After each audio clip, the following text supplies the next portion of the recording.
नमस्कार, आप देख रहे हैं विशेष बुलेटिन। मैं हूं आपके साथ उन्नति भटनागर। बुलेटिन की शुरुआत करेंगे बड़ी खबर के साथ, जहां आज से यूपी विधानसभा का मॉनसून सत्र विजन डॉक्यूमेंट पेश करेगी सरकार। विपक्ष कर सकता है हंगामा।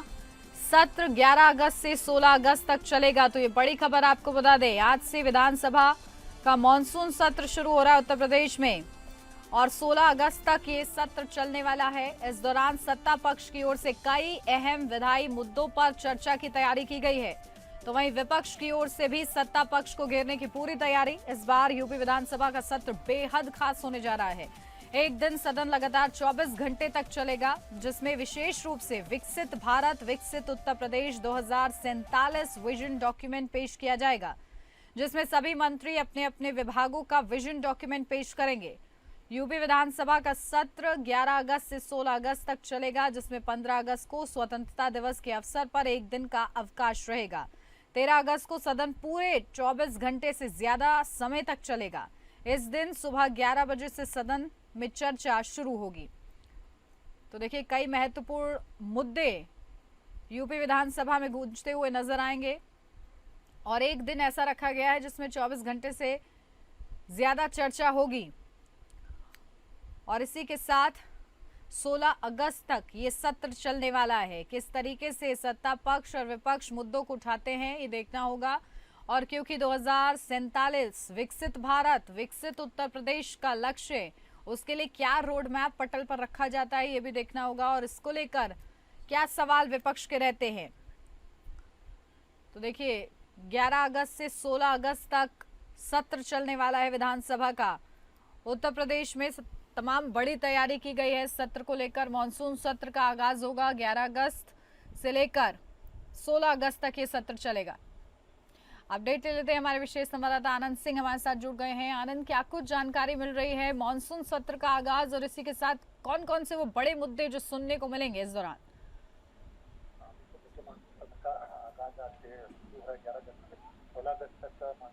चलना है। हालांकि जो कार्रवाई है वो 14 अगस्त तक चलेगी, क्योंकि 15 अगस्त को दिवस की छुट्टी होगी, लेकिन 16 अगस्त को कोई कामकाज नहीं होगा, यानी 14 अगस्त से समापन होगा। जो महत्वपूर्ण मुद्दे रहने वाले हैं वो विजन डॉक्यूमेंट 2047 जो उत्तर प्रदेश सरकार जारी करने जा रही है और उस पर एक डिबेट होनी है। खास बात यह है कि 13 अगस्त सुबह 11 बजे से 14 अगस्त 11 बजे तक 24 घंटे लगातार ये डिबेट होगी और इस पूरे विजन डॉक्यूमेंट में ये बताया जाएगा कि किस तरह से $1 ट्रिलियन इकोनॉमी उत्तर प्रदेश को बनाया जाना है और किस तरह से विकास प्रदेश का किया जाना है। खास बात यह है कि जो तमाम विभागों के मंत्री हैं वो अपनी बात रखेंगे, वो अपना विजन पेश करेंगे कि वो क्या करने वाले हैं विकास के लिए, और साथ ही साथ जो जनता है, जो विधायक हैं, वो उनको भी बोलने का मौका मिलेगा। ये एक महत्वपूर्ण मुद्दा रहने वाला है। और इसके साथ ही साथ आप तमाम जो मुद्दे हैं जिनको लेकर बहस होगी, चाहे कानून व्यवस्था का मामला हो, चाहे बाढ़ का मामला हो, या जो स्कूलों की पेयरिंग का इस समय इशू चल रहा है, ये तमाम मुद्दे रहने वाले हैं जिसको लेकर विपक्ष और सत्ता पक्ष के बीच हंगामा होने के आसार है। बिल्कुल। और देखिए, किस तरीके से विकसित उत्तर प्रदेश विकसित भारत का मुद्दा उठाया जाता है यहाँ पर, ये भी देखना होगा। और बताया जा रहा है कि एक दिन 24 घंटे सत्र चलेगा, तो कितना महत्वपूर्ण ये सत्र समझा जाए आनंद?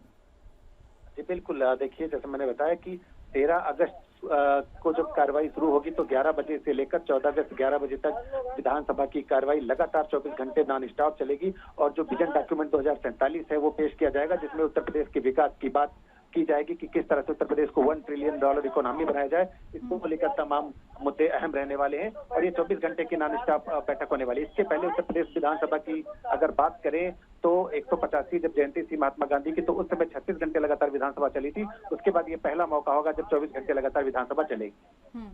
ठीक है, बहुत शुक्रिया आनंद आपका तमाम जानकारी के लिए।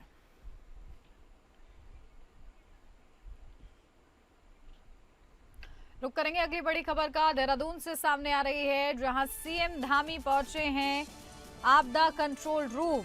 तो 3 दिवसीय धराली का ग्राउंड जीरो पर दौरा करने के बाद पहुंचे कंट्रोल रूम। धरौली में चल रहे रेस्क्यू अभियान की मॉनिटरिंग कर रहे हैं।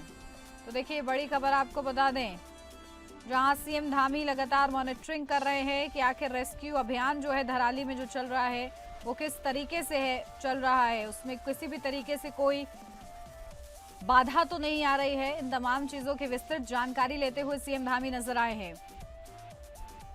अपडेट ले लेते हैं। हमारे संवाददाता योगेश सेमवाल हमारे साथ जुड़ गए हैं। योगेश, क्या कुछ जानकारी मिल रही है? सीएम धामी आपदा कंट्रोल रूम पहुंचे हैं, किस तरीके से निर्देशित किया गया है, उनकी तरफ से क्या जानकारी जुटाई गई है? बिल्कुल आपको बताना चाहेंगे कि कल शाम को मुख्यमंत्री आपदा कंट्रोल रूम में पहुंचे। वैसे मुख्यमंत्री हर बार लगातार जान रहे हैं, स्थिति को परख रहे हैं कि वहां पर कैसे चल रहा है। खुद तो वो वहां पर 3 दिन तक रहे, मौजूद रहे। अभी भी वो समय समय पर वहां पर जा रहे हैं। लेकिन जिस तरह से ये सारी घटना घटी है और अब राहत बचाव कार्य चल रहा है, तो उसमें मुख्यमंत्री लगातार मॉनिटरिंग कर रहे हैं। आला अधिकारियों के साथ उन्होंने बैठक की, जानने की कोशिश की कि किस तरह से चल रहा है। खुद बताया भी उन्होंने कि अब हम लोग क्या कुछ आगे करने जा रहे हैं। जिस तरह से उन्होंने बताया कि 5 लाख की धनराशि तो अब सीधे तौर पर हम देने जा रहे हैं। इसके साथ ही हम हर कोशिश कर रहे हैं कि जल्द से जल्द वहां के सड़क मार्ग खुल जाए, वहां की स्थिति सही हो जाए। पूरी कोशिश हमारे द्वारा की जा रही है कि किसी भी तरह से कुछ जो स्थिति को सामान्य किया जा सके। उन्होंने बताया कि बहुत बड़ी संख्या में लोगों को हेली के द्वारा लेकर आया गया है सुरक्षित स्थानों पर। लगातार हेली के द्वारा लोगों को सुरक्षित स्थानों पर लाया जा रहा है। तो इस तरह से मुख्यमंत्री लगातार वहां पर मॉनिटरिंग कर रहे हैं। ठीक है, बहुत शुक्रिया योगेश आपका तमाम जानकारी के लिए।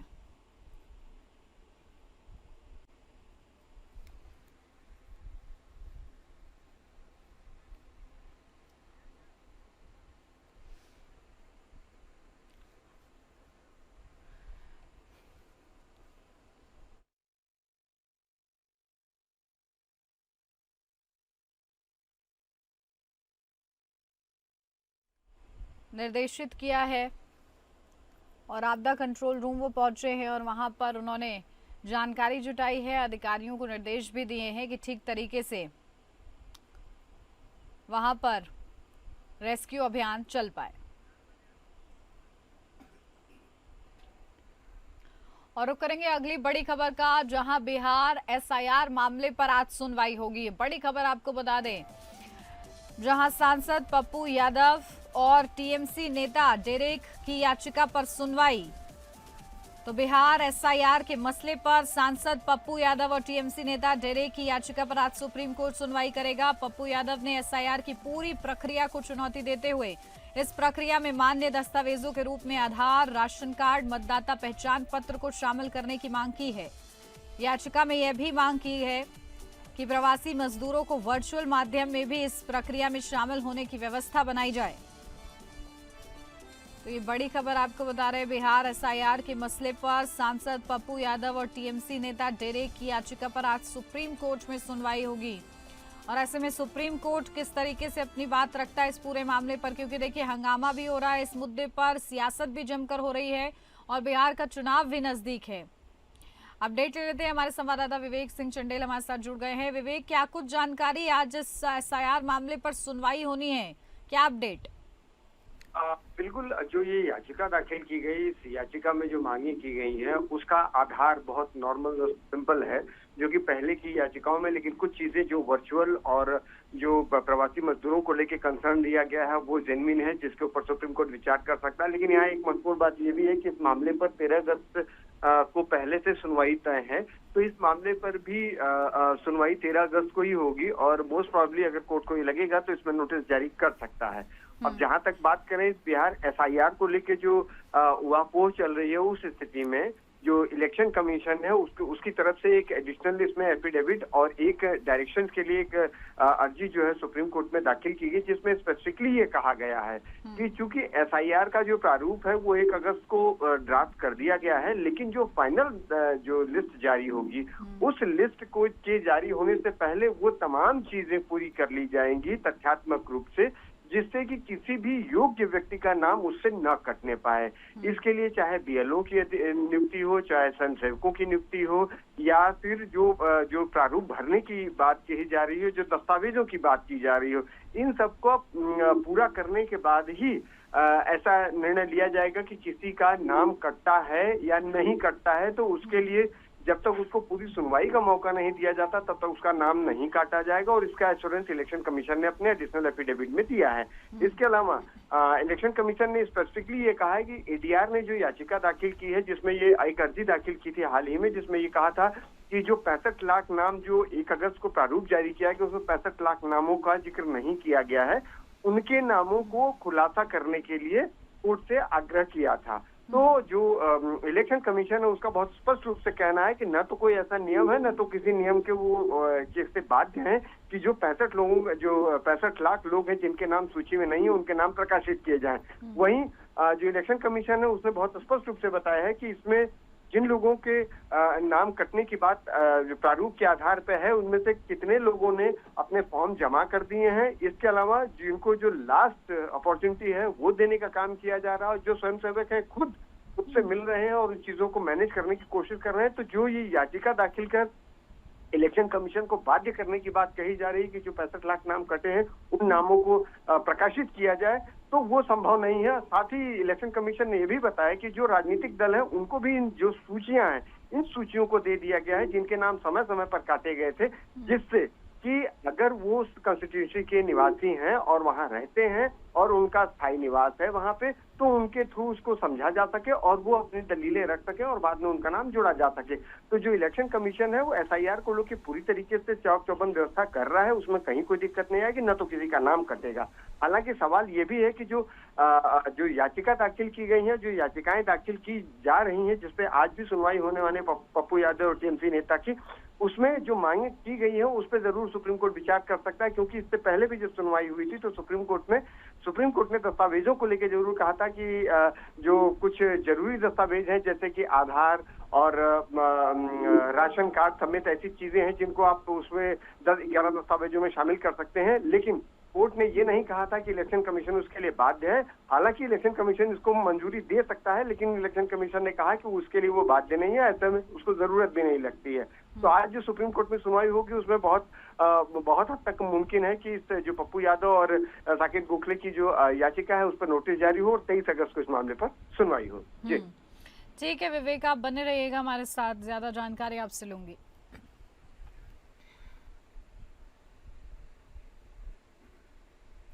और अब बढ़ते हैं आगे, रुक करते हैं अगली बड़ी खबर का, जहां मथुरा बांके बिहारी मंदिर का पूरा मामला, जहां मामले में सुप्रीम कोर्ट आज सुनवाई करेगा। तो मंदिर के प्रबंधन की देखरेख को लेकर सुनवाई होगी। मथुरा बांके बिहारी मंदिर मामले में सुप्रीम कोर्ट में आज सुनवाई, जिसमें कोर्ट तय कर सकता है कि यूपी सरकार की ओर से लाए कानून की वैधता क्या है। इस पर फैसला आने तक मंदिर के प्रबंधन की देखरेख किसको दी जाए। इस मामले पर सुप्रीम कोर्ट ने प्रस्ताव दिया है कि मंदिर का प्रबंधन हाईकोर्ट के किसी रिटायर्ड जज की अध्यक्षता वाली कमेटी को दिया जा सकता है।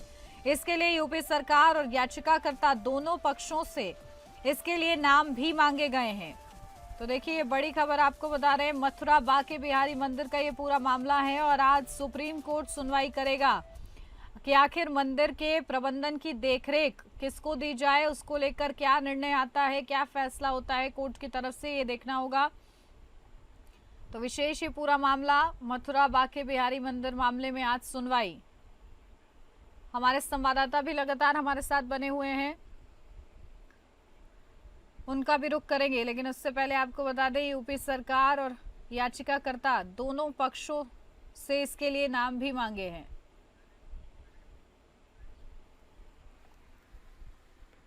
उत्तराखंड में भूस्खलन को लेकर बड़ी खबर सामने आ रही है, जहां जवाड़ी बाईपास पर भारी भूस्खलन हुआ है।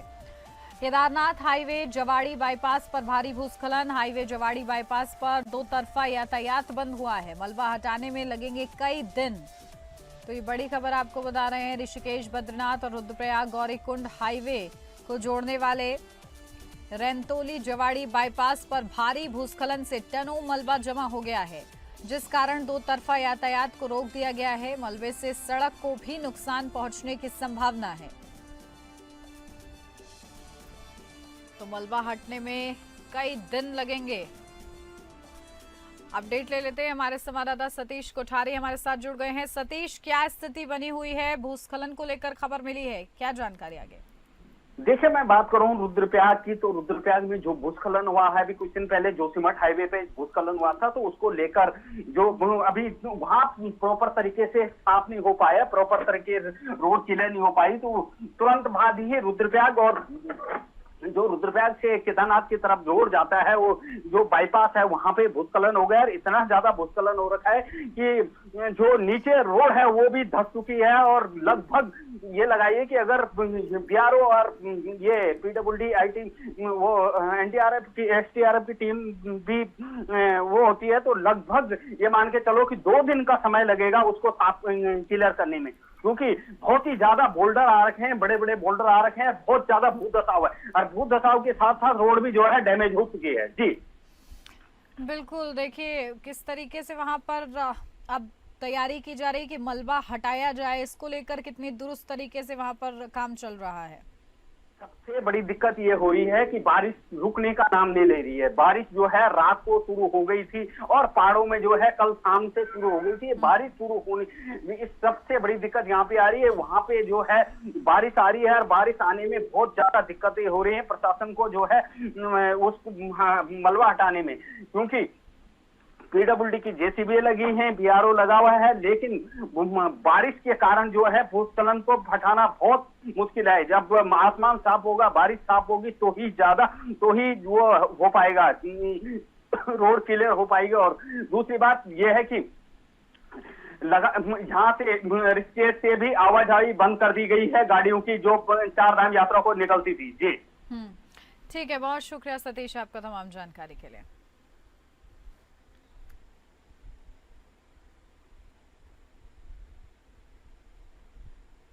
और अब खबर हमीरपुर से सामने आ रही है, जहां अवैध मस्जिद बनाए जाने पर विवाद का ये पूरा मामला सामने आया है। हिंदुओं की जमीन पर मस्जिद बनाने का मामला है। जिला प्रशासन ने मस्जिद को वैध घोषित किया है। हमीरपुर जिले की सरीला तहसील के गांव में हिंदुओं की जमीन पर अवैध मस्जिद बनाए जाने के मामले ने तूल पकड़ लिया है। अवैध मस्जिद निर्माण के मामले के वीडियो वायरल होने और शिकायतकर्ता की शिकायत पर जिला प्रशासन के अधिकारी मस्जिद पहुंचे हैं, जहां पर जमीन की नपाई के बाद जिला प्रशासन की पहुंची टीम ने मस्जिद को वैध घोषित कर दिया। बताया जा रहा है कि मस्जिद 1995 में गांव वालों की आपसी सहमति से बनी थी।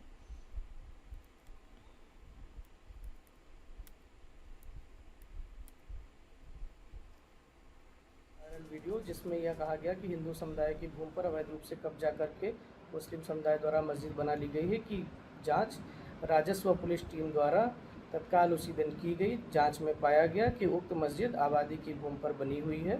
शिकायतकर्ता की भूमि पर मस्जिद बनी हुई नहीं पाई गई। शिकायतकर्ता के नाना द्वारा उक्त गांव में रहने वाले नसरुद्दीन पुत्र सरफुद्दीन को एक ज़मीन गाटा संख्या 552 रकबा 31 डिसमिल बाग के रूप में जो थी दान में दी गई थी। शिकायतकर्ता उक्त भूमि पर अपना कब्जा चाहता था, जहां पर दोनों पक्षों को बुलवाया गया तथा भूमि का चिन्हांकन करके शिकायतकर्ता को कब्जा उसी दिन दिलवा दिया गया। हमने विगत 20 वर्षों के त्यौहार रजिस्टर का अवलोकन किया है। विगत 20 वर्षों में लगातार उक्त मस्जिद में ईद की नमाज आदि सभी शांतिपूर्वक होती रही हैं। किसी भी प्रकार का विवाद नहीं है। वर्तमान में भी कोई विवाद नहीं है। मस्जिद अवैध रूप से बनाई गई हो अथवा हिंदू समुदाय की भूमि पर कब्जा करके बनाई गई हो, यह जो खबर है यह जांच में सही नहीं पाई गई। और अब खबर आगरा से सामने आ रही है, जहां बिना टेस्ट के लाइसेंस अब नहीं मिलेगा। जहां लाइसेंस के लिए देना होगा ड्राइविंग टेस्ट का ट्रैक पर टेस्ट, जहां 15 ऑटोमेटेड ड्राइविंग टेस्ट बनकर तैयार हुए हैं। आगरा मथुरा हाईवे पर ऑटोमेटिक ड्राइविंग ट्रैक बनाए गए हैं। हाईवे पर स्थित अरतौनी में ऑटोमेटिक ड्राइविंग ट्रैक बनाए गए हैं। तो देखिए, अब आपको ड्राइविंग टेस्ट देना होगा। बिना टेस्ट दिए आपको लाइसेंस नहीं मिलेगा, जिसमें पास होने के बाद ही डीएल जारी किया जाएगा। आगरा मथुरा हाईवे स्थित अरतौनी में ऑटोमेटेड ड्राइविंग ट्रैक बनाए गए हैं। ट्रैक पर लगे सेंसर युक्त 60 कैमरे चालक की गलती को तत्काल पकड़ लेते हैं। केंद्र पर ये टेस्ट आरआई द्वारा लिया जा रहा है। प्रदेश में अब तक कुल ऐसे 15 ऑटोमेटेड ड्राइविंग टेस्ट बनकर तैयार हो चुके हैं। जनसेवा केंद्र पर ऑनलाइन फीस जमा कराने के बाद आरटीओ में बायोमेट्रिक कराने के बाद आवेदक को केंद्र पर जाना होता है। प्रतिदिन 30 से 35 लोग पहुंच रहे हैं। आरआई जितेंद्र सिंह के अनुसार टेस्ट में कई लोग फेल हो रहे हैं, लेकिन पास होने वालों की संख्या अधिक है। देखिए, जो हमारी केंद्र सरकार है उसने जो है दुर्घटनाओं को प्रति लेकर के बहुत ही गंभीर है। तो केंद्र सरकार के पहल से और राज्य सरकार के सहयोग से प्रत्येक जिले में स्किल ड्राइवर समाज में आने की बात हो रही है। जो ट्रेन ड्राइवर आए और हमारी जो दुर्घटनाएं हो रही हैं, लगभग 1,70,000 इसमें आदमी जो है सड़क दुर्घटनाओं में मारा जा रहा है और लगभग 5.5 लाख एक्सीडेंट हो रहे हैं। ये संख्या बहुत है। ये एक राष्ट्रीय क्षति है। इसको पूर्ण करने के लिए सरकार ने एक लंबी अवधि के लिए एक योजना बनाई है। उस तहत हर जिले में ड्राइविंग टेस्टिंग के स्कूल से स्थापित किया जाए जो नए मानकों के अनुसार। जैसा आपने कहा, वहां पर ऑटोमेटेड ड्राइविंग टेस्टिंग है, सेंसर बेस है और उसमें आदमी पास होता है और हर चीज की वीडियो रिकॉर्डिंग होती है, जिससे कि सड़क के ड्राइवर आए, गुणवत्तापूर्ण ड्राइविंग करें। और अब खबर हरदोई से सामने आ रही है, जहां फिल्मी स्टाइल में हाई वोल्टेज ड्रामा, जहां कूदने का लाइव वीडियो वायरल हो रहा है। भीड़ और पुलिस के बीच छत पर से युवक कूद गया है। जहां बताया जा रहा है हरदोई में फिल्मी स्टाइल में ये पूरा ड्रामा हुआ है। 2 मंजिला अस्पताल की छत पर युवक का कई घंटे तक हंगामा देखने को मिला है, जिसका लाइव वीडियो भी सामने आया है, जो वायरल भी ज्यादा हो रहा है। कछौना कोतवाली क्षेत्र के रेसो चौराहे पर शनिवार को एक युवक के हाई वोल्टेज ड्रामे ने लोगों का ध्यान आकर्षित किया। एक निजी अस्पताल की इमारत में घुसे युवक ने अंदर से दरवाजे बंद कर लिए और छत पर चढ़कर कई घंटों तक हंगामा किया है। इस दौरान उसने बिल्डिंग में लगे शीशे तोड़े और ईंट पत्थर भी फेंके। घटना की सूचना पर पुलिस मौके पर पहुंची। तब तक लोगों की भीड़ जमा हो चुकी थी। पुलिस और लोगों की मौजूदगी में युवक 2 मंजिला इमारत से नीचे कूद गया। इस घटना का लाइव वीडियो सोशल मीडिया पर वायरल है। मकान मालिक सुधीर गुप्ता ने बताया कि युवक चोरी के इरादे से इमारत में घुसा था, लेकिन पकड़े जाने के डर से उसने पागलपन का नाटक किया और हंगामा शुरू कर दिया। पुलिस ने युवक को हिरासत में लेकर पूछताछ शुरू कर दी है। फिलहाल मामले की जांच जारी है।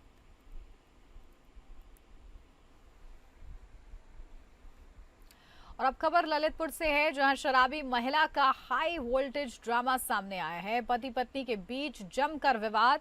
शराबी महिला ने सरेआम पति की पिटाई की है। पुलिस की मौजूदगी में मोबाइल तोड़ा है, पति की पिटाई की है। ललितपुर के सदर कोतवाली क्षेत्र में पति पत्नी में विवाद हो गया। शराब के नशे में महिला का हाई वोल्टेज ड्रामा भी दिखा। आपस में पति पत्नी के बीच जमकर विवाद हुआ। शराब के नशे में बेकाबू महिला ने पति के साथ सरेआम मारपीट की। सूचना पर पुलिस मौके पर पहुंची। खाकी की मौजूदगी में शराब के नशे में धुत महिला ने पति के साथ मारपीट की। महिला ने पुलिस की मौजूदगी में मोबाइल भी तोड़ दिया। पत्नी ने पति को जमकर पीटा है। पत्नी ने गंभीर आरोप लगाए हैं। पुलिस फिलहाल इस पूरे मामले की जांच कर रही है।